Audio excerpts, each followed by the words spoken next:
Appear weak when you are strong and strong when you are weak. The supreme art of war is to subdue the enemy without fighting. If you know the enemy and know yourself, you need not fear the result of 100 battles. All warfare is based on deception. Opportunities multiply as they are seized. In the midst of chaos, there is also opportunity. He who knows when he can fight and when he cannot will be victorious. To win 100 victories in 100 battles is not the acme of skill. To subdue the enemy without fighting is. The best victory is when the opponent surrenders of its own accord before there are any actual hostilities. If ignorant both of your enemy and yourself, you are certain to be in peril. Let your plans be dark and impenetrable as night, and when you move, fall like a thunderbolt. The opportunity to secure ourselves against defeat lies in our own hands, but the opportunity of defeating the enemy is provided by the enemy himself. Victorious warriors win first and then go to war, while defeated warriors go to war first and then seek to win. The art of war is of vital importance to the state. Supreme excellence consists of breaking the enemy's resistance without fighting. The greatest victory is that which requires no battle. Pretend inferiority and encourage his arrogance.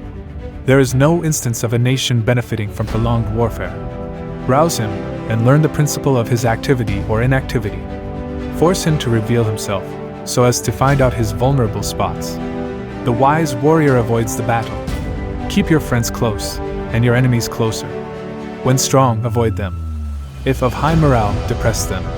Seem humble to fill them with conceit. The skillful leader subdues the enemy's troops without any fighting. Build your opponent a golden bridge to retreat across. If you wait by the river long enough, the bodies of your enemies will float by. Engage people with what they expect. It is what they are able to discern and confirms their projections. It settles them into predictable patterns of response, occupying their minds while you wait for the extraordinary moment. There are not more than 5 musical notes, yet the combinations of these 5 give rise to more melodies than can ever be heard. If you know the enemy and know yourself, your victory will not stand in doubt. Speed is the essence of war. Take advantage of the enemy's unpreparedness, travel by unexpected routes, and strike him where he has taken no precautions. Treat your men as you would your own beloved sons, and they will follow you into the deepest valley.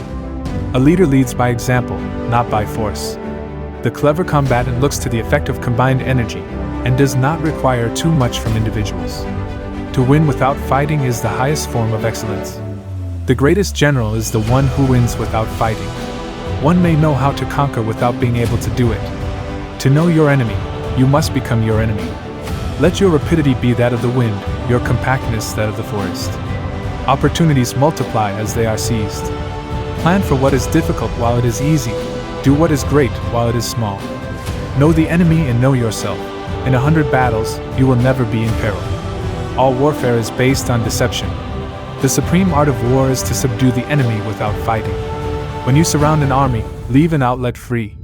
Do not press a desperate foe too hard. The general who wins the battle makes many calculations in his temple before the battle is fought. To secure ourselves against defeat lies in our own hands, but the opportunity of defeating the enemy is provided by the enemy himself. Be extremely subtle, even to the point of formlessness. Be extremely mysterious, even to the point of soundlessness. Thereby you can be the director of the opponent's fate. The greatest victory is that which requires no battle. To fight and conquer in all your battles is not supreme excellence. Supreme excellence consists in breaking the enemy's resistance without fighting. The good fighters of old first put themselves beyond the possibility of defeat, and then waited for an opportunity of defeating the enemy.